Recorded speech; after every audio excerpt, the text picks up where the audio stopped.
നിങ്ങളുടെ കയ്യിൽ മാർക്കറ്റിംഗ് ചെയ്യാൻ പണമില്ലാത്തതാണ് പ്രശ്നമെങ്കിൽ ഞാൻ മറ്റൊരു സംഭവം പറഞ്ഞുതരാം.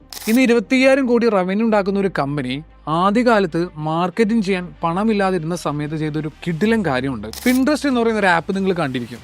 ഇതിന്റെ കോ ഫൗണ്ടറായ ബെൻ എന്ന് പറയുന്ന ആള് മാർക്കറ്റിംഗ് ചെയ്യാൻ പണമില്ലാതിരുന്ന സമയത്ത് അയാൾ ചെയ്തത്, അന്ന് അമേരിക്കയിലെ എല്ലാ ആപ്പിൾ ഷോറൂമിലും അദ്ദേഹം പോകും. എന്നിട്ട് അവിടെയുള്ള കസ്റ്റമേഴ്സിന് എക്സ്പീരിയൻസ് ചെയ്യാൻ വെച്ചിട്ടുള്ള ഫോണുകളിൽ പിൻട്രസ്റ്റിന്റെ ആപ്പ് ഡൗൺലോഡ് ചെയ്ത് നോക്കും. ഇങ്ങനെ ഈ ഫോൺ വന്ന് നോക്കുന്ന ആളുകൾ പിൻട്രസ്റ്റ് എന്ന് കാണുമ്പോൾ ഇതെന്താണ് സംഭവം എന്നറിയാൻ വേണ്ടിയിട്ട് അതിൽ ലോഗിൻ ചെയ്ത് നോക്കും. അങ്ങനെ മെല്ലെ മെല്ലെ ഈ പിൻട്രസ്റ്റിന്റെ ഡൗൺലോഡ്സിന്റെ എണ്ണം കൂടുകയും പിന്നീട് പിൻട്രസ്റ്റ് എന്ന് പറയുന്ന ആ ഒരു ആപ്പ് വേറെ ലെവലിലേക്കും പോയി. മാർക്കറ്റിംഗ് ചെയ്യാൻ ക്യാഷ് ഇല്ല എന്ന് പറഞ്ഞിരിക്കാതെ ഒരുപാട് ഓപ്ഷനുകൾ നമ്മുടെ മുമ്പിലുണ്ട്. അത് കണ്ടുപിടിക്കാനാണ് നമ്മൾ ശ്രദ്ധിക്കേണ്ടത്.